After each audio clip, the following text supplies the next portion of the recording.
Really fascinating. It's, you know, a whole bit of history revealed. Yeah, incredible pictures.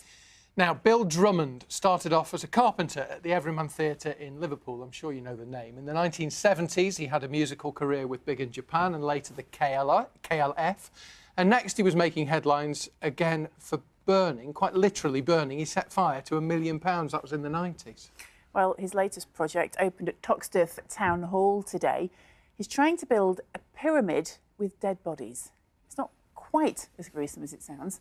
Stuart Flinders found out. Over 80, live in Toxteth. The new are entitled to the 99p deal. The 99p deal is an offer to have your ashes put inside a brick when you die. Each brick will be used to build a pyramid 23 feet high, 34,000 bricks in total. Those interested were invited to go to Toxteth Town Hall, where they were greeted by a pyramid of shopping trolleys. Confused? Help me make some sense of this. What's going on here?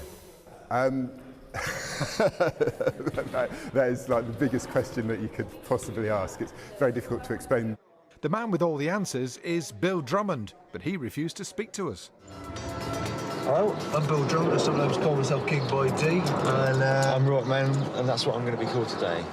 And we're the Justified Ancients of Mumu. As the KLF, Bill Drummond and Jimmy Corty enjoyed chart success in the 80s and notoriety in the 90s when they set fire to £1 million of their earnings.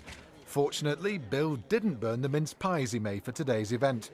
Outside, a queue was forming. Entry was free if you brought a shopping trolley. Somebody told you to come along here with a shopping trolley? Yes. Where did you get it? I'm not going to say. I brought it with me. It's mine. I hope you're going to return it. Oh, yeah, definitely. These shopping trolleys inside are a scale model of the pyramid of the ashes in the bricks. You following this? For each brick to be laid, obviously there needs to be someone who's died. So it's probably going to take maybe 200 to 300 years to actually build the pyramid. As a measure of how serious this is, there were 2 undertakers here. So what's going to happen to these bricks? They're going to form a pyramid. But where's the pyramid going to go? We don't know yet. At the moment we have the foundation stone. Wouldn't you want to know, if you were donating your loved one's ashes, wouldn't you want to know where that pyramid's going to be? What we're creating here is the seed of a ritual. Who knows how? This is like the first one. Who knows how this ritual is going to... We want people to take ownership of it. It may all sound a bit vague, but there were plenty of takers today. You don't actually know where your brick's going to end up, do you? We don't know where the pyramid's going to go. Does that bother you? Not really, no. I'll be dead.